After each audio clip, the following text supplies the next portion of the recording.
Eh bien, bonsoir à toutes et à tous. Merci d'être là pour cette 10e émission du livre The Most Dangerous Superstition. Vous avez la couverture sous les yeux, ce qu'on peut traduire par la plus dangereuse des superstitions. Alors, merci d'être là. Merci à ceux déjà là, et merci à celles et ceux qui vont nous rejoindre, 13 au compteur à l'heure où je vous parle. Merci pour vos salutations. Merci Pascal d'être parmi nous, heureux de te retrouver jour après jour depuis quelques émissions, me semble-t-il.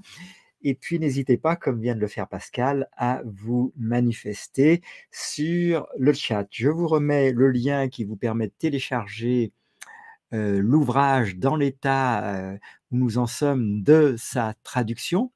Et ce lien commence par https penché / si vous préférez mab.to. Alors je vous le reposte, il vous suffit de faire un copier-coller dans votre navigateur et de la manière la plus simple, vous allez pouvoir récupérer un document PDF interactif comme l'est, je l'espère, cette émission. En tout cas, c'est notre vœu le plus cher, en vous rappelant soir après soir d'appliquer de votre mieux cette lecture à haute voix dans son étape 2, c'est-à-dire de faire comme si c'était vous qui veniez de lire un paragraphe. Chaque paragraphe comporte environ une dizaine de lignes et donc à l'issue de chaque paragraphe, je vous propose de poster 3-4 mots reprenant les mots que vous avez entendus, les expressions employées de façon à muscler petit à petit vos facultés d'attention. Et donc, voici ce qu'en dit le docteur Vitoz quant aux bénéfices attendus. Eh bien, c'est un exercice important pour obtenir un contrôle cérébral, sentiment de présence, d'être là, d'être soi. On ne peut pas lire à haute voix en pensant à autre chose, on ne peut pas écouter en pensant à autre chose, en étant ailleurs. En tout cas, on peut le faire, mais si on le fait, évidemment, on ne va pas tirer grand profit de l'ouvrage entendu. C'est un acte conscient, maîtrise de la pensée, moyen d'expression qui permet de s'affirmer. Ces rappels étant faits, eh bien, j'en viens évidemment à notre sommaire. Vous voyez qu'hier, on a évoqué la partie 3D avec les effets du mythe. Le mythe dont il est question, hein, vous l'avez compris, c'est cette vaste superstition de la croyance en l'autorité. Eh bien, hier, on a vu les effets du mythe sur le spectateur. Je ne reviens pas sur les différents thèmes, vous les avez juste sous les yeux, hein, du péché de non-résistance au danger de l'inaction. Et puis aujourd'hui, pour cette émission numéro 10 du 9 août 2023, dans sa première diffusion en live, on aborde la partie 3, petite e, c'est-à-dire les effets du mythe sur les avocats. On va démarrer avec l'agression légalisée. Et n'hésitez pas, outre évidemment la restitution de ce que vous entendez, que vous postez sur le chat, à partager évidemment également vos réactions à ce que vous entendez ou à ce que vous découvrez. Alors que la plupart des gens s'imaginent probablement être des spectateurs lorsqu'il s'agit d'oppression et d'injustice autoritaire, en vérité, presque tout le monde est en fait un défenseur de la violence gouvernementale sous une forme ou une autre. Quiconque vote, quel que soit le candidat, ou même soutient verbalement une politique ou un programme du gouvernement, approuve le déclenchement de la violence contre ses voisins, même s'il ne le reconnaît pas comme tel. En effet, la loi n'est pas une question de suggestion amicale ou de demande polie. Chaque soi-disant loi promulguée par les politiciens est un ordre soutenu par la menace de violence contre ceux qui n'obéissent pas. Comme l'a dit George Washington, le gouvernement n'est pas la raison, ce n'est pas l'éloquence, c'est la force. Alors notez peut-être quelques-uns de ces mots qui vous revient. Bonsoir Apollinia, merci de nous avoir rejoints.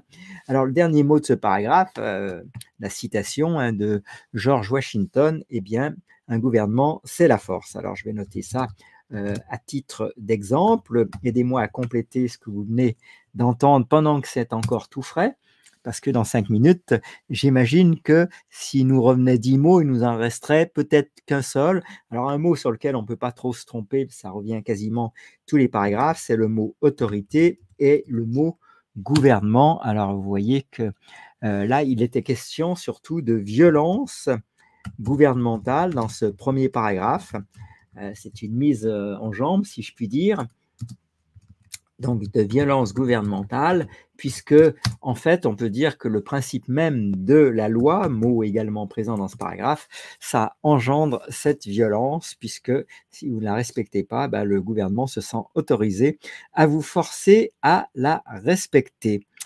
On a également évoqué des injustices autoritaires et puis la phrase qui ouvrait le paragraphe, eh bien, c'est la notion que si vous vous imaginez être des simples spectateurs lorsqu'il s'agit d'oppression et d'injustice autoritaire,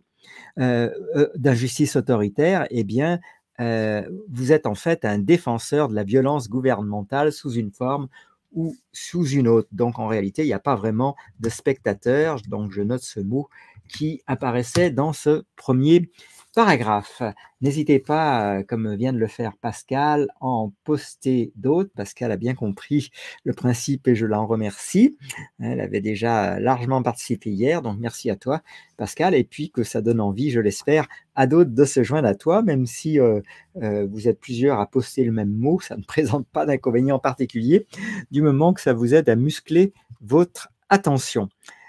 Deuxième paragraphe, la plupart des gens dans leur vie quotidienne, alors toujours dans le thème l'agression légalisée, hein, la plupart des gens dans leur vie quotidienne sont très réticents à recourir aux menaces ou à la force physique contre leurs semblables. Je suppose que comme moi, vous en faites partie. Seule une infime partie des nombreux désaccords personnels qui surviennent conduisent à des conflits violents. Cependant, en raison de leur croyance dans le gouvernement, un mot qu'on va entendre presque à chaque paragraphe, croyance dans le gouvernement, presque tout le monde préconise la violence généralisée sans même s'en rendre compte. Et ils ne se sentent pas coupables de le faire car ils considèrent que les menaces et la coercition sont intrinsèquement légitimes lorsqu'elles sont appelées force de l'ordre. Fin du deuxième paragraphe. Alors, vous voyez, les derniers mots sont souvent les plus faciles à retrouver. Donc, lorsqu'elles sont appelées force de l'ordre, eh bien, je poste ces mots-là. Et puis, le mot qui revient le plus souvent, c'est évidemment la croyance dans le gouvernement. Donc là, c'est-à-dire dans son utilité, dans sa bienveillance, dans sa nécessité. Donc, croyance dans le gouvernement, ça c'est une des expressions les plus employées au fil des paragraphes. Voilà, donc je le fais avec vous et pour vous sur les 3-4 premiers paragraphes, mais je vous encourage en fait à le faire tout au long de l'émission. Donc je note croyance dans le gouvernement. Et puis, vous avez peut-être entendu comme moi l'expression violence généralisée que nous cautionnons dès lors que nous accréditons cette croyance dans le gouvernement. S'il y a d'autres mots qui vous reviennent, n'hésitez pas à compléter. Troisième paragraphe, tout le monde sait ce qui se passe lorsque quelqu'un est pris en train d'enfreindre la loi. Voilà une expression que vous pourriez restituer maintenant ou plus tard. Il peut s'agir seulement d'une amende, deuxième mot, une demande de paiement sous la menace de la force ou d'une arrestation. Donc, vous voyez, enfreindre la loi, amende, arrestation, la capture, donc une arrestation, c'est la capture de quelqu'un par la force, ou même, quatrième mot, de l'assassinat par les forces de l'ordre, cinquième expression, de quelqu'un qui continue à résister. Mais toute loi, donc sixième mot, est une menace, ce qui pourrait faire septième mot, soutenue par la capacité et la volonté d'utiliser la force meurtrière contre ceux qui désobéissent, et toute personne qui réfléchit honnêtement à cette idée reconnaîtra ce fait. Alors, notons ensemble ces expressions, hein. Merci Pascal, général, de m'avoir devancé. Menace et coercition, ça fait plaisir. En fait, le but, c'est que vous puissiez le faire par vous-même. Donc, j'ai noté en tout début du paragraphe enfreindre la loi. J'ai entendu, comme Pascal, le mot menace. Force meurtrière, tout à fait Pascal, et puis la croyance dans le gouvernement, alors ça faisait longtemps, hein, mais c'est une plaisanterie parce qu'on l'entend quasiment à chaque paragraphe, cette expression, puisque c'est le thème du livre, hein. C'est cette croyance qui peut être requalifiée en superstition. Évidemment, on a entendu parler une fois plus des forces de l'ordre, tellement il y aurait à dire, et je vous rappelle le livre qu'on a sous le coude à chaque fois pour vous aider, peut-être vous encourager, qui sait, à le lire, ce livre de David Dufresne, Dernière sommation, qui, même si ce n'est pas tout à fait le même sujet, est en bonne compagnie avec celui de Claire Séverac, La guerre secrète contre les peuples, et puis avec cette image qu'on trouve sur différents réseaux, hein, où on fait dire à Claire Séverac, ne leur pardonnez pas, ils savent ce qu'ils font. Je reviens donc à notre sujet, mais la croyance en l'autorité, encore un mot que vous pourriez mettre dans les mots-clés de ce paragraphe en cours, mais la croyance en l'autorité conduit à une étrange contradiction, encore un deuxième mot, dans la façon dont les gens voient le monde. Mais la croyance en l'autorité conduit à une étrange contradiction dans la façon dont les gens voient le monde. Presque tout le monde préconise que la loi, placée entre guillemets, soit utilisée pour contraindre les autres à faire certaines choses ou pour financer certaines choses. Donc, deux aspects avec cette loi, la contrainte et le financement. Cependant, tout en prônant une telle violence et en connaissant parfaitement les conséquences pour toute personne surprise à désobéir, encore un mot qu'il faudra noter, je suppose, ces mêmes défenseurs ne reconnaissent pas que ce qu'ils prônent est de la violence. Ils sont dans le déni, ça c'est moi qui rajoute. Ils sont des millions, par exemple, à se considérer comme des personnes pacifiques et civilisées. Certains portent même fièrement l'étiquette de pacifistes, tout en préconisant le vol à main armée contre toutes les personnes qu'ils connaissent, ainsi que contre des millions d'inconnus. Ils n'y voient aucune contradiction, car le vol, encore un mot à noter, est désigné par l'euphémisme taxation et effectué par des personnes dont on imagine qu'elles ont le droit de commettre des vols au nom du gouvernement. Donc voilà, allez-y pour quelques mots qui vous reviennent. Je note évidemment le dernier, hein, au nom du gouvernement. On a entendu évidemment parler de vol. Je pense que vous pourriez retrouver vous-même ce mot. Et puis, on a encore entendu parler de croyance en l'autorité, un autre mot pour parler de cette superstition qui fait le thème même de cet ouvrage. Et puis, on a entendu parler de la contradiction dans laquelle beaucoup d'entre nous sommes, puisque nous prétendons être pacifistes, encore un mot de ce paragraphe, et qu'en même temps, par cette croyance dans le gouvernement, nous défendons en réalité la violence, puisque nous cautionnons le fait que certains auraient le droit de pratiquer cette violence du moment qu'elle sert à obliger les citoyens que nous sommes à appliquer la loi. Vous voyez, quand même un drôle de raisonnement. Et puis, on a parlé des défenseurs de cette violence. Alors, voilà pour les mots que j'aurais pu noter pour ma part. Le niveau de déni que crée la croyance en l'autorité, encore une nouvelle fois cette expression, la croyance en l'autorité est profond. N'oubliez pas ce mot déni, le niveau de déni que crée la croyance en l'autorité est profond. Lorsqu'il prône la violence politique, les gens n'acceptent aucune responsabilité pour les résultats.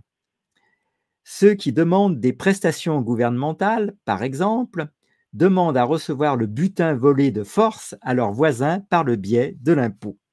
De même, postuler à un emploi gouvernemental revient à demander que ses voisins soient contraints de payer son salaire. Que la personne reçoive un paiement direct ou un service, un programme ou un autre avantage elle acceptera généralement le bien volé sans le moindre soupçon de honte ou de culpabilité. Elle peut par ailleurs se montrer parfaitement respectueuse des personnes qu'elle a demandé à l'État de voler. Dans aucune autre situation ne se produit une déconnexion mentale aussi étrange, non seulement pour celui qui préconise l'acte d'agression, mais aussi pour la victime de cet acte. Si par exemple une personne avait payé un voleur armé pour pénétrer dans la maison de son voisin et lui voler des objets de valeur, et que le voisin savait qu'il l'avait fait, ses voisins ne seraient probablement pas en bons termes, c'est le moins qu'on puisse dire.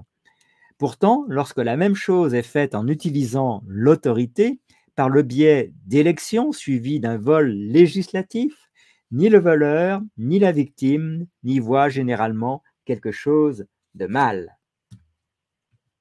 Merci Pascal d'avoir posté ces mots de violence politique, de prestations gouvernementales, demander une part du butin. Je vous laisse prendre en charge les uns et les autres. Vous êtes parfois 11 au compteur, parfois un peu moins.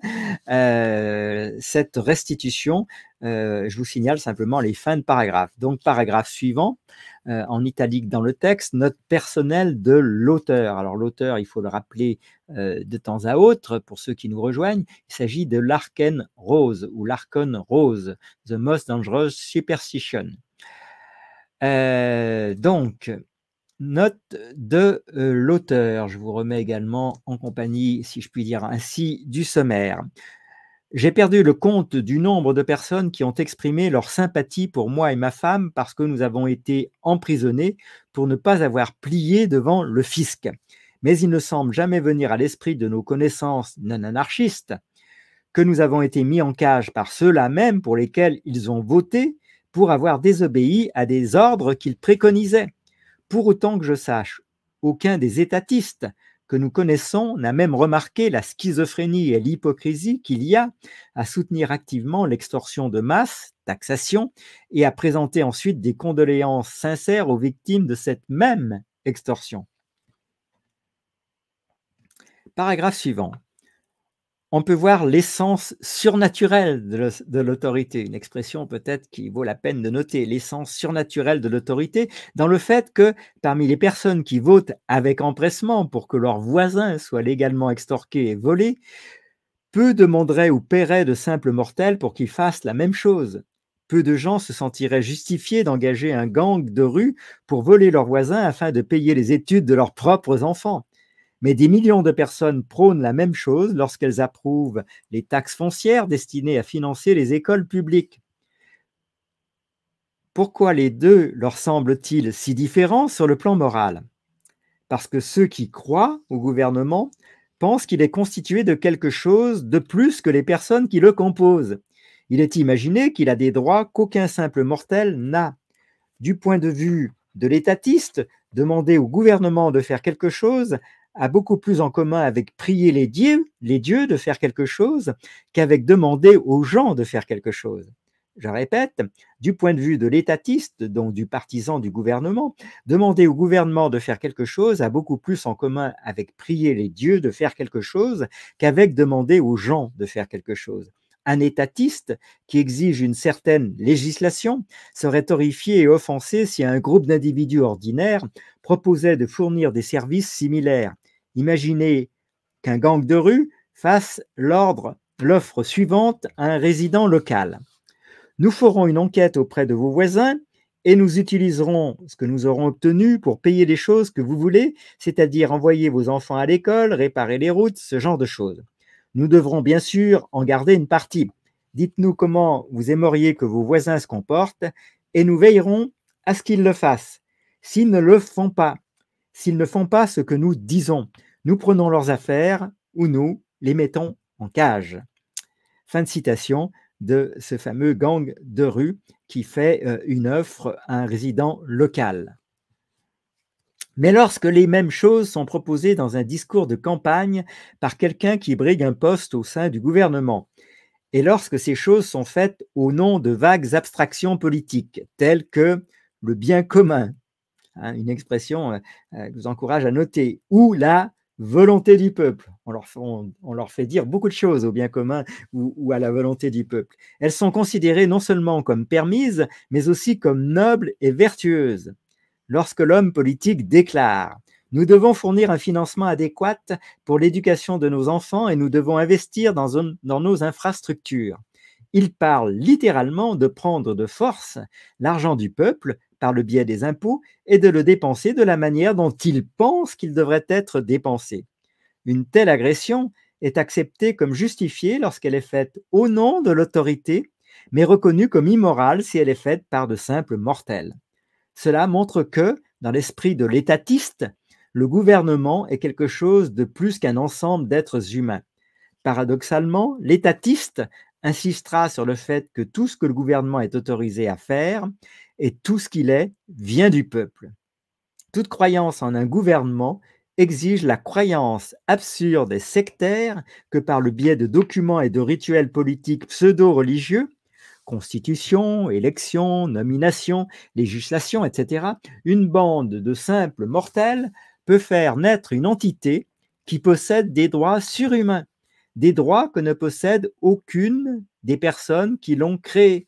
Et une fois que les gens ont halluciné de l'existence d'une telle chose, ils la supplient avec empressement de contrôler et d'extorquer leurs voisins par la force. Les gens reconnaissent que les simples mortels n'ont pas le droit de faire de telles choses, mais ils croient sincèrement que la divinité, appelée gouvernement, a tous les droits de faire de telles choses. Fin de ce paragraphe et fin en fait de ce thème qui s'appelle, dans cette partie 3e, qui traite des effets du mythe sur les avocats, et bien fin du thème l'agression légalisée. Nous allons maintenant évoquer un thème suivant qui va se décliner effectivement en plusieurs paragraphes, qui s'appelle les excuses pour l'agression. Alors n'hésitez pas à me dire comment vous réagissez à tout cela, à poster dans le chat. Alors je sais que c'est un petit effort, parce que vous tapez sur le clavier pour assembler des mots en phrases, mais en tout cas, ça permet à cette lecture d'être à l'évidence davantage interactive. Alors je compte 1, 2, 3, 4, 5 paragraphes pour les excuses pour l'agression. Alors merci Pascal d'avoir, alors je ne sais plus exactement à quel paragraphe maintenant du coup ta restitution s'applique, mais en tout cas la dernière sans doute, divinité, c'est ça, c'était bien le dernier paragraphe, appelé gouvernement. Et puis parmi les expressions que tu as retenues, eh bien il y a l'État possède des droits surhumains, toujours effectivement dans le dernier paragraphe. Il y a le mot voisin hein, qui reviennent souvent, et puis il y a prendre de force l'argent du peuple. Alors, dans un paragraphe sans doute précédent, il était question de gangs de rue. Eh ben, merci pour toutes ces restitutions. Alors, ma supposition, mais ça sera à toi de le confirmer, c'est que grâce à ta participation active et à cet effort littéralement musculaire, hein, même si ça se réduit à taper sur un clavier, ça reste un peu comme tenir un crayon, un effort musculaire, eh bien, je suppose que tu vas graver davantage de choses dans ton esprit et tirer un parti bien plus grand de ton écoute. Mais ça sera à toi de le confirmer. Alors, les excuses pour l'agression. Bien que la démocratie soit souvent présentée comme le summum de la civilisation, hein, encore une expression qu'on pourrait noter, de la coopération et de l'entente, c'est exactement le contraire. Voter est un acte d'agression et aimer la démocratie revient à aimer la violence généralisée et les conflits permanents. Encore une fois, c'est Étienne Chouard qui, je trouve, a le mieux retranscrit, en tout cas, une parole assez proche dans ses constats. Enfin, en tout cas, si je m'en tiens à l'émission que j'ai toujours en tête, dont malheureusement j'ai perdu la source exacte pour vous y renvoyer. En tout cas, sur ces points-là, on peut que reconnaître que Étienne Chouard est parfaitement en phase avec l'auteur, sauf que l'auteur, à mon sens, va encore bien plus loin. Donc, voter est un acte d'agression et aimer la démocratie revient à aimer la violence généralisée et les conflits permanents. Les élections politiques n'ont rien à voir avec le rassemblement, l'unité ou la tolérance. Elles servent à débattre de la manière dont chacun doit être contraint de se comporter et de ce qu'il doit être forcé de soutenir financièrement par le biais de la machine de contrôle appelée gouvernement. Voyez, machine de contrôle, voilà encore une expression intéressante. L'abondance de panneaux de campagne qui jonchent les pelouses avant chaque élection n'est pas le signe d'une société éclairée et libre. C'est le signe d'une société asservie mentalement et physiquement qui se chamaille pour savoir quel maître d'esclaves elle veut voir tenir le fouet. Je répète, l'abondance de panneaux de campagne qui jonchent les pelouses avant chaque élection n'est pas le signe d'une société éclairée et libre, c'est le signe d'une société asservie mentalement et physiquement qui se chamaille pour savoir quel maître d'esclaves elle veut voir tenir le fouet. Chaque personne qui vote, démocrate, républicain ou tiers parti, tente de mettre au pouvoir des personnes qui pratiqueront l'extorsion à grande échelle, taxation, pour financer divers programmes gouvernementaux. Tout candidat qui proposerait d'abolir complètement ce type de vol, en abrogeant toutes les taxes, serait ridiculisé et considéré comme un extrémiste cinglé. Tous les électeurs tentent de donner du pouvoir à un gang dont ils savent qu'il commettra des vols de masse, encore une expression intéressante, vol de masse, mais aucun d'entre eux n'accepte la moindre responsabilité à cet égard. Le mot responsabilité est important. Ils savent ce que leurs candidats feront s'ils sont portés au pouvoir, ils savent quelles seront les conséquences pour tous ceux qui désobéiront aux ordres de ces politiciens, mais la croyance en l'autorité, expression la plus souvent répétée dans ce livre, rend les électeurs psychologiquement incapables de reconnaître que ce qu'ils font est un plaidoyer en faveur de la violence généralisée. Fin de ce premier paragraphe, de la violence généralisée. Je vous laisse poster librement les mots, les expressions employées, hein. Je vous rappelle que Pascal n'est pas la seule personne présente. Merci Christian Lasserre d'apparaître. Lisez la Constitution, c'est juste une délégation du pouvoir. Tout à fait, hein, ça vaudrait vraiment le coup si certains se sentent, parce qu'on ne peut pas tout faire derrière ce micro en même temps, si certains se sentent d'avoir le petit fascicule d'Allos de la Constitution et d'en poster telle ou telle ligne ou paragraphe, hein, ne serait-ce qu'on doit trouver ce Dalloz, je l'imagine, au format PDF, puisqu'il s'agit rien de moins que de la Constitution française. Donc, ça vous permettrait de faire des copier-coller d'extraits et de voir comment tout ça dialogue avec les idées exprimées par Larkenrose. En fait, en dépit de la mythologie et de la rhétorique traditionnelle qui croit au gouvernement, en fait, en dépit de la mythologie et de la rhétorique traditionnelle, personne qui croit au gouvernement ne souhaite réellement qu'il soit administré avec le soi-disant consentement des gouvernés. Expression à retenir, consentement des gouvernés. Si c'était le cas, cela signifierait que les préférences politiques de chacun ne s'imposeraient qu'à lui-même, à moins que d'autres ne défendent exactement le même programme. De toute évidence, l'objectif de l'électeur n'est pas de s'obliger à soutenir financièrement ce qu'il aime, ni de contrôler ses propres choix et comportements. L'objectif de chaque électeur est toujours d'utiliser le mécanisme du gouvernement pour contraindre d'autres personnes à faire certains choix, à financer certaines choses et à se comporter d'une certaine manière. En effet, l'individu étatiste a parfois une vision assez laxiste de sa propre obligation d'obéir à la myriade de commandements politiques, appelés des lois, estimant qu'il est compétent pour se fier à son bon sens et à son jugement indépendamment de la loi, tout en estimant que tous les autres ont besoin d'être contrôlés et micro-gérés par l'autorité. Il pense qu'il est lui-même digne de confiance et moral et qu'il peut prendre ses propres décisions et que le but de la loi est de garder tous les autres dans le droit chemin. Voyez ? Alors, vos commentaires pour ce paragraphe, puisque je vais passer maintenant au suivant, toujours dans ce thème de les excuses pour l'agression, la mesure dans laquelle les différents électeurs souhaitent que l'autorité contrôle les autres varie considérablement. La mesure dans laquelle les différents électeurs souhaitent que l'autorité contrôle les autres varie considérablement. Le constitutionnaliste veut que le gouvernement fédéral oblige les autres à financer uniquement les choses spécifiquement désignées comme des questions fédérales par la Constitution des États-Unis. Le progressiste, en revanche, veut que le gouvernement oblige les autres à financer toutes sortes de choses, de l'art à la défense, en passant par la prise en charge des pauvres, l'éducation, les programmes de retraite et ainsi de suite à l'infini. Mais si les deux types d'électeurs peuvent différer dans le degré et les types d'agression qu'ils soutiennent, ils ne diffèrent pas sur le principe. Ils ont tous deux accepté la prémisse selon laquelle l'autorité a le droit d'extorquer de force de l'argent pour les fonctions gouvernementales jugées nécessaires. Ils ne diffèrent que sur ce qui est considéré comme nécessaire. Fin de ce paragraphe. La pensée de presque tous les étatistes est paradoxale. D'une part, les étatistes savent que chaque loi qu'ils approuvent est un ordre soutenu par une menace de violence.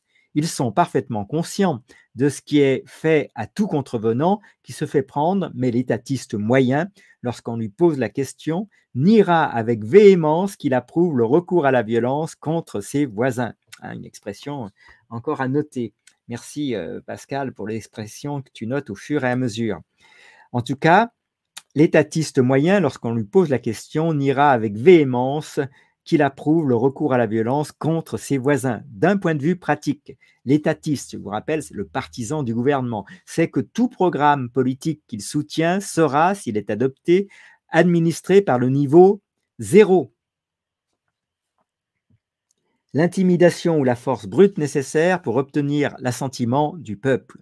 Pourtant, l'étatiste moyen, tout en étant pleinement conscient de cela, fera également preuve d'une énorme déconnexion logique, refusant d'admettre qu'il préconise ouvertement et directement l'extorsion forcée et le contrôle coercitif de millions d'innocents.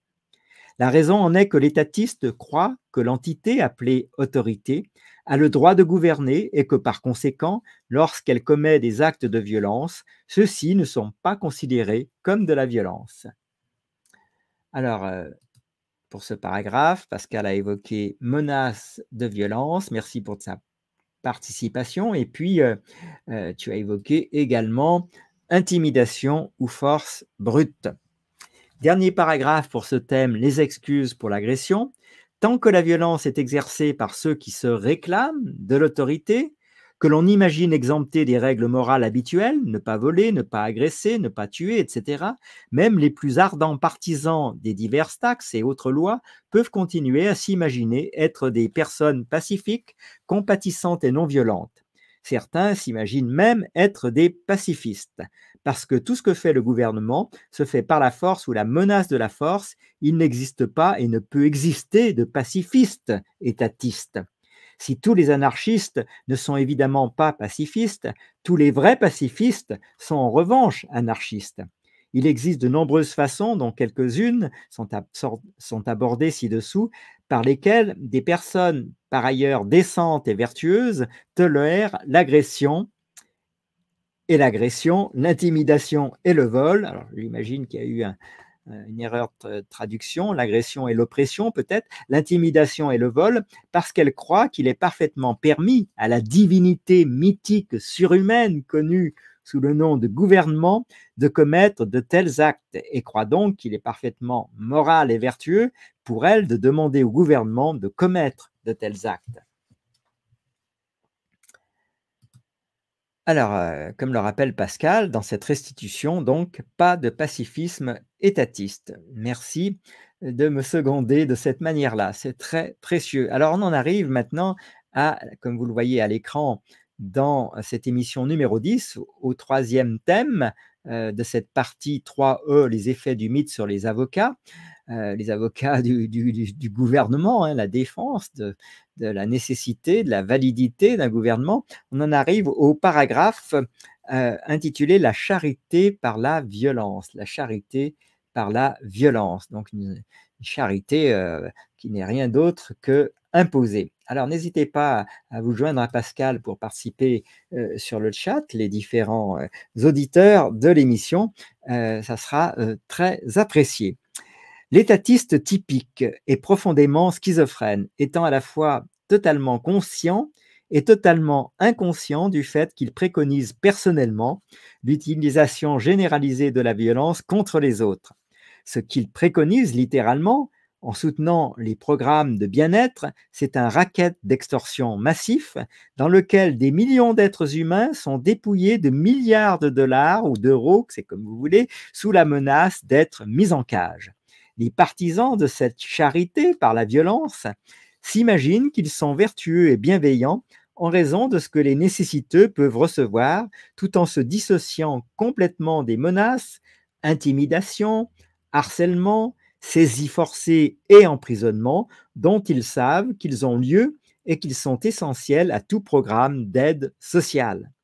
En raison de cet étrange déni sélectif, vous voyez une expression intéressante, étrange déni sélectif, ceux qui croient au gouvernement peuvent être totalement conscients de la force brute par laquelle de telles lois sont mises en œuvre, tout en étant apparemment inconscients du fait qu'ils approuvent eux-mêmes cette force brute lorsqu'ils exigent de telles lois.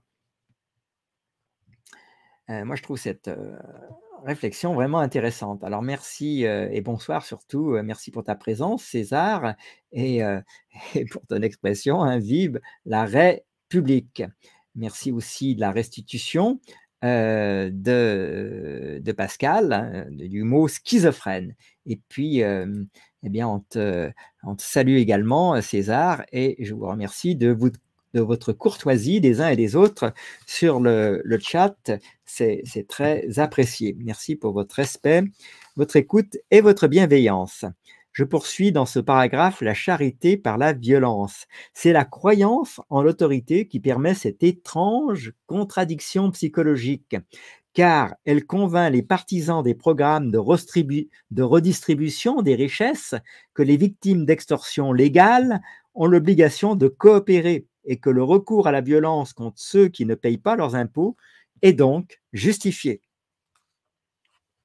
En conséquence, la mesure fondamentale de la moralité et de la vertu est complètement renversée, les défenseurs de l'aide sociale se considérant comme compatissants parce qu'ils prônent le vol avec violence, tout en considérant comme des criminels méprisables tous ceux qui tentent d'éviter cette violence ou d'y résister. Elle n'est pas belle, la vie? Fin de ce paragraphe. Un dernier paragraphe pour détailler cette notion de charité par la violence. De même, les partisans de la sécurité sociale, expression à retenir, un système de redistribution des richesses de type Ponzi, s'imaginent qu'ils sont bienveillants et compatissants. Aveuglés par leur foi dans le gouvernement, ils ne reconnaissent pas que non seulement ils forcent les gens à participer à ce qui est faussement présenté comme un système de retraite géré par le gouvernement, mais qu'ils ajoutent l'insulte à l'injure en insinuant que les gens ne peuvent pas et ne devraient pas avoir confiance en leur capacité à planifier leur propre avenir. Il faut être sérieusement déconnecté de la réalité pour soutenir avec véhémence l'idée de contraindre les gens à participer à un programme d'investissement qui n'investit dans rien et ne possède aucun actif et dont le rendement est bien pire que celui de la plupart des investissements réels et qui en fait ne garantit aucun rendement, et pour se sentir ensuite noble et charitable d'avoir forcé les gens à participer à un tel programme. Non seulement il n'existe pas de compte de sécurité sociale, individuel ou collectif, auquel on cotise, mais la Cour suprême des États-Unis, dans l'affaire Fleming, voire Nestor 363 US 603, a clairement établi que personne n'a de droit contractuel à des prestations de sécurité sociale, quel que soit le montant de ses cotisations au système, et que le Congrès peut supprimer tout ou partie des prestations quand il le souhaite. Fin du thème « La charité par la violence ». Alors, merci pour ta participation, César, qui nous dit « Les privilèges devraient être abolis en République où je me trompe ». En tout cas, une opinion, je ne prétends pas qu'on a toujours raison quand on émet une opinion, mais et merci à Pascal, je crois que tu es bien rentré dans le livre. C'est vrai que pour le trouver comme tu le trouves tellement fort, la seule petite difficulté, c'est de rentrer dedans parce que, un, ça bouscule nos croyances usuelles, en tout cas partagées par le plus grand nombre, et puis deux, il faut bien articuler toutes ces notions que l'auteur a cet immense mérite de faire apparaître, les articuler entre elles dans leurs implications, dans leurs conséquences, et dans finalement des conclusions qui vont à l'inverse des idées avec lesquelles on nous a lavé le cerveau pour le plus grand nombre. Un peu, on pris le temps de réfléchir à toutes ces implications d'un gouvernement qui gouverne au final par la violence. Et donc, cet auteur eh bien, a le mérite de soulever toutes ces questions. Alors, les partisans de la brutalité. Les partisans de la brutalité, vous le voyez, qu'on nomme sur le sommaire, en fait, les avocats de la brutalité.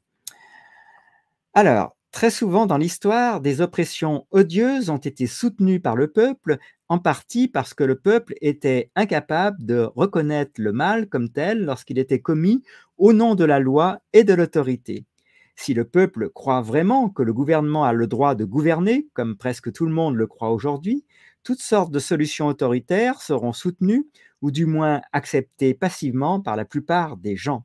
Par exemple, dans les années 1940, de nombreux Allemands qui n'auraient jamais commis ou toléré une intimidation ou une agression privée, et encore moins un meurtre, ont néanmoins soutenu avec enthousiasme l'idée d'une solution législative approuvée et administrée par le gouvernement aux soi-disant problèmes juifs, comme l'appelait Hitler. Cette solution était officiellement approuvée et appliquée par le biais de la loi, de sorte que le peuple s'imaginait être irréprochable pour tout ce qui se produisait, même s'il la défendait avec véhémence. Alors, merci à je ne sais pas comment prononcer ton pseudo, Fini Lescom, de nous avoir rejoints. Alors, n'hésitez pas à argumenter hein, quand vous faites des affirmations. Là, je vous rappelle que le but de ces émissions, c'est la lecture d'un livre qui, en langue anglaise, en tout cas, prend 200 pages. Alors, prenez comment dirais-je, le courage de vraiment entrer dedans plutôt que de faire un traitement global dans vos commentaires, parce que ça favorise pas évidemment la qualité des réflexions de se limiter à 5 phrases entendues, alors que ce livre comporte 200 pages. Les Américains d'aujourd'hui, qui souffrent d'un déni sélectif, une expression qui a déjà été employée, sont prompts à condamner à juste titre ce que d'autres régimes violents et oppressifs ont fait, mais sont lents à reconnaître que du fait de leur propre croyance en l'autorité, ils tolèrent eux aussi une brutalité draconienne généralisée au nom de la loi. Même lorsque l'oppression va au-delà des simples menaces et intimidations et conduit à une violence et une brutalité constantes, généralisées et ouvertes, la plupart des gens, du fait de leur croyance en l'autorité, sont toujours incapables de reconnaître qu'il s'agit d'un mal. Je vous rappelle qu'on est donc dans ce paragraphe qui s'appelle sur le sommaire les avocats de la brutalité et sur le petit papier que j'ai en impression, eh bien, les partisans de la brutalité. Alors, merci pour tes commentaires, Finelescom, que je poste volontiers. La gendarmerie est une société dépendante de Washington qui n'est pas inscrite au RCS. Tâchez de faire comme je m'efforce de le faire. Quand on fait des affirmations, ben, donnez vos sources, hein, c'est toujours utile pour chacun. Et puis, Pascal participe à cette émission en reprenant, comme je vous y ai invité à de nombreuses reprises, les mots, les expressions employés dans chaque paragraphe lu. Et donc là, on vient d'entendre effectivement tolère une brutalité au nom de la loi. Alors, on est toujours dans les partisans de la brutalité. La guerre en est un exemple évident. Le nationalisme, qui est si fort chez les autoritaires, les rend aveugles au mal absolu qu'ils approuvent et soutiennent au nom de la défense nationale. Dans de nombreux cas, cet aveuglement est intentionnel. Les hommes politiques et les électeurs conservateurs se plaignent lorsque les réalités brutales de la guerre sont montrées au peuple américain. Ils veulent brandir leur drapeau et encourager leur équipe, participant avec enthousiasme à la mentalité de meute, encore une expression intéressante, mais ils ne veulent pas avoir à voir les résultats concrets de ce qu'ils soutiennent. On peut les persuader de soutenir fièrement les troupes et de croire en une guerre prétendument juste dans l'abstrait, à condition qu'ils ne soient pas obligés de voir le carnage, sang, tripes et parties du corps que leur patriotisme provoque. Alors, autre, expression, guerre, exemple évident. Christian, nous dit, également, «Moi je pense que tous ceux qui osent prendre le pouvoir sur les autres sont des dégénérés» et ça se remarque actuellement. En tout cas, merci pour tes remarques. Heu, alors vérifiez ce que je vous dis, bah, nous, on joue le jeu, donc on invite chacun à faire de même, hein. Nous, l'ouvrage, vous l'avez eu sous les yeux, donc notre source actuelle là, c'est l'Arconne rose. On est toujours dans ce paragraphe, intéressant. Évidemment, je ne suis pas là pour vous donner des ordres, donc vous faites bien ce que vous voulez. En tout cas, moi, ça m'intéresse d'avoir vos sources quand vous faites des affirmations. Alors, partie 3E, les effets du mythe sur les avocats. On va maintenant continuer avec ces avocats de la brutalité ou ces partisans de la brutalité. Bien que l'amour de son pays soit encore présenté comme une grande vertu, la vérité est que les tueurs des deux côtés de chaque guerre, y compris ceux qui ont combattu pour les régimes les plus brutaux et les plus impitoyables de l'histoire, ont été motivés par le sentiment de droiture que leur procure la mentalité de meute nationaliste. La guerre ne pourrait pas avoir lieu si les soldats ne plaçaient pas leur dévotion et leur loyauté envers leur propre rang, tribu ou pays au-dessus de ce qui est juste. Le patriotisme et la croyance en l'autorité sont les deux ingrédients clés de la guerre, le moyen le plus facile de duper des gens fondamentalement bons pour les amener à commettre le mal et de présenter les actes d'agression et de conquête comme des combats pour la patrie. Alors que les dirigeants pratiquent depuis longtemps le contrôle mental de leurs sujets, dans de nombreux cas, le contrôle mental de ceux qui croient en l'autorité est auto-infligé. Ils veulent croire en leur pays et en un principe juste et abstrait, en un idéal, en une noble cause, par exemple, répandre la démocratie, sans avoir à penser à ce qui se passe en termes simples et littéraux. Il est plus facile de soutenir le meurtre de masse lorsqu'il est appelé guerre, et encore plus lorsqu'il est appelé défense nationale. Lorsqu'il est enveloppé dans une terminologie autoritaire, de mentalité de meute, il permet à ses partisans et à ceux qui le font réellement de s'imaginer qu'ils soutiennent quelque chose de courageux et de juste. Bien que les soldats puissent croire sincèrement qu'ils se battent pour une noble cause, il est impossible d'être un bon gars et d'être en guerre contre un pays tout entier, comme nous l'avons vu précédemment. Mais c'est un fait que les nationalistes, de gauche comme de droite, refusent de voir.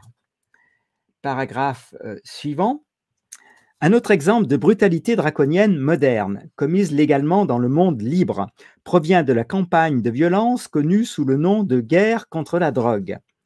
Au nom de la lutte contre une habitude, non pas la violence, le vol ou la fraude, mais une simple habitude, des millions d'êtres humains non violents, pacifiques et productifs ont été agressés, terrorisés et mis en cage. L'application des lois sur les stupéfiants se fait de manière particulièrement brutale et vicieuse, les invasions paramilitaires de domiciles privés étant monnaie courante et les emprisonnements de plusieurs années pour des crimes sans victime étant légion. Les partisans de la guerre contre la drogue sont parfaitement conscients non seulement de la violence manifeste des mesures d'application, mais aussi du fait que les seuls effets mesurables ont été l'augmentation des prix de certaines substances psychotropes, l'augmentation des crimes commis pour payer ces substances, les conflits violents entre vendeurs rivaux de ces substances et l'augmentation des fonds, des armes, du pouvoir et de la permission législative pour ceux qui portent l'étiquette de l'autorité de harceler et d'agresser des innocents. Même si cela fonctionnait réellement et éliminait ou réduisait de manière significative la consommation de certaines drogues, une telle brutalité serait absolument injustifiée et immorale. Mais même s'il n'a pas réussi à se rapprocher le moins du monde de l'objectif fixé, de nombreux conservateurs applaudissent avec enthousiasme l'intensification du harcèlement, du terrorisme et de la violence. Pour ajouter l'hypocrisie au fascisme, la plupart de ces conservateurs boivent de l'alcool, un acte moralement identique au comportement qu'ils veulent que l'autorité éradique violemment. Alors merci à toutes celles et ceux qui nous rejoignent. Paragraphe suivant. Et tandis que des millions de vies continuent à être détruite par cette croisade brutale et draconienne, de nombreux étatistes s'empressent de blâmer les victimes en déclarant qu'elles ont enfreint la loi et qu'elles méritent donc tout ce qu'on leur fait. Ainsi, pour le conservateur, supposé moral et responsable, même si une personne n'a fait de mal à personne et n'a commis ni force ni fraude, si elle a simplement désobéi aux décrets arbitraires de ses maîtres, elle mérite d'être agressée, mise en cage ou tuée. Et bien sûr, ces conservateurs considèrent comme impardonnable le fait que l'une des cibles de cette brutalité fasciste décide de riposter.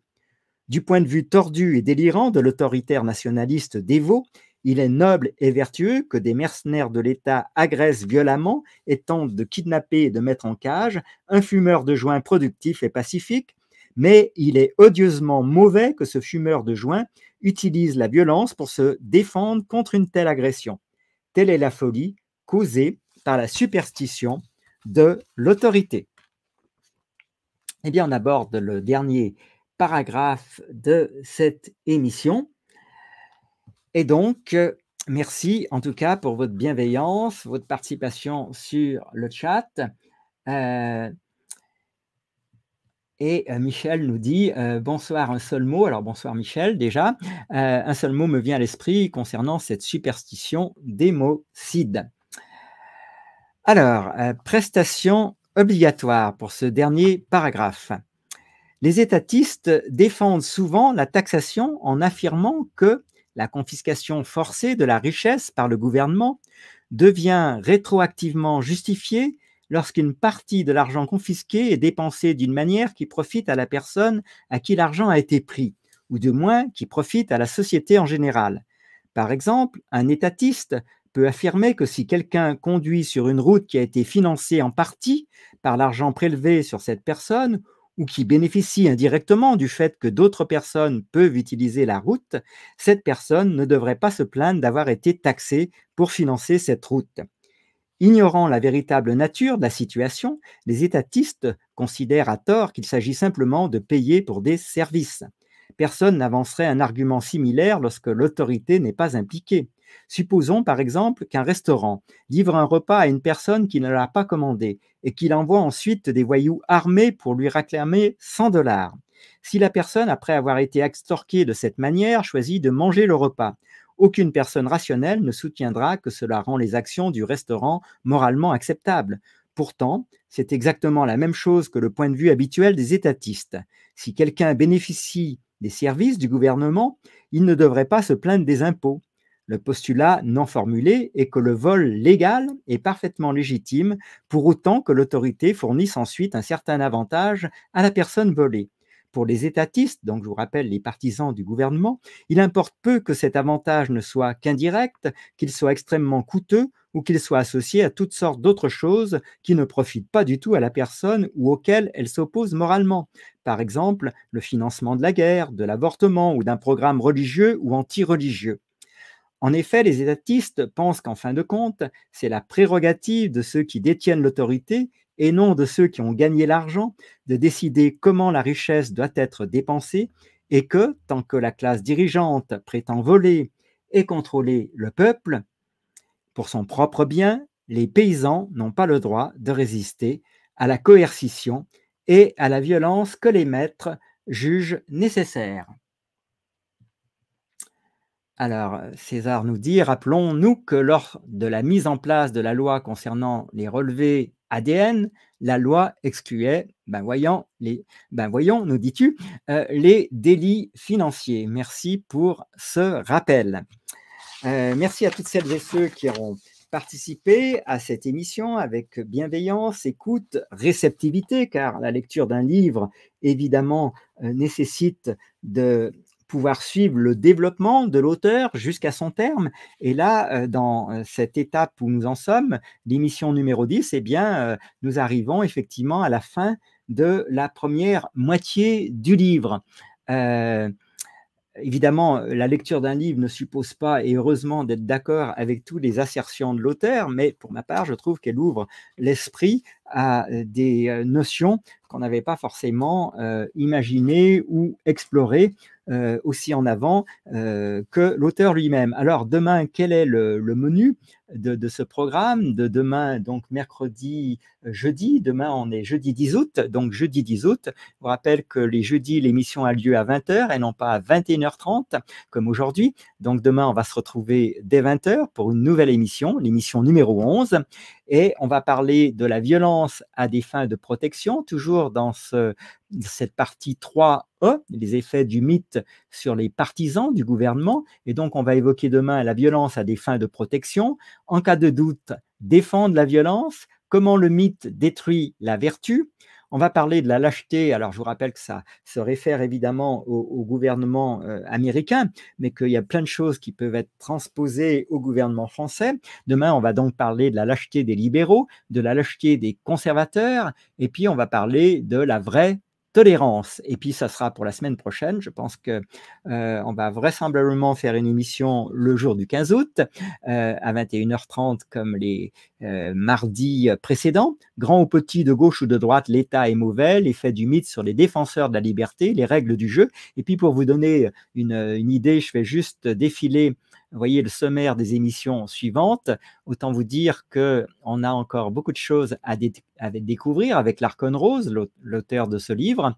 Et puis, vous voyez, pour le mardi 22, Un monde sans règles, penser différemment, parler différemment. Et puis, l'émission numéro 16, je fais juste des prélèvements de thèmes. Tu te gouvernes, je me gouverne, une autre société. Et puis, on arrivera tranquillement vers la fin du livre avec les effets secondaires du mythe, ce qui aurait pu arriver. Et pour notre dernière émission, l'acceptation de la réalité, la punchline revue et corrigée, une dédicace à propos de l'auteur. Et puis, je vous encourage bien sûr à aller visiter son site https://w3fois-larconrose.com. Et donc, voici la fin de cette émission arrivée. Merci pour ta participation. Avec la monnaie numérique, ils vont nous prendre le reste de notre autonomie. Merci en tout cas pour vos partages et vos réflexions dès lors qu'elles sont bienveillantes et posées. Il ne s'agit pas dans ces émissions, évidemment, d'avoir raison. Il s'agit de vous lire un livre. Le livre est ce qu'il est. Et je vous encourage à être réceptif, à prendre des notes à chaque fois, à vous ouvrir, si c'est le cas, à des idées nouvelles. Je remercie particulièrement Pascal pour ses nombreux posts durant toute cette émission. Et puis, je vous encourage à poursuivre avec nous dès demain soir pour la suite. On va vous laisser en compagnie de notre indicatif final. Et puis, on se donne donc rendez-vous demain, jeudi 10 août, à 20h. En attendant, je vous souhaite une excellente soirée, une très très bonne nuit, une super récupération. À tout bientôt les amis et merci pour votre participation à cette émission. Qui brisons les barreaux des prisons pour nos frères.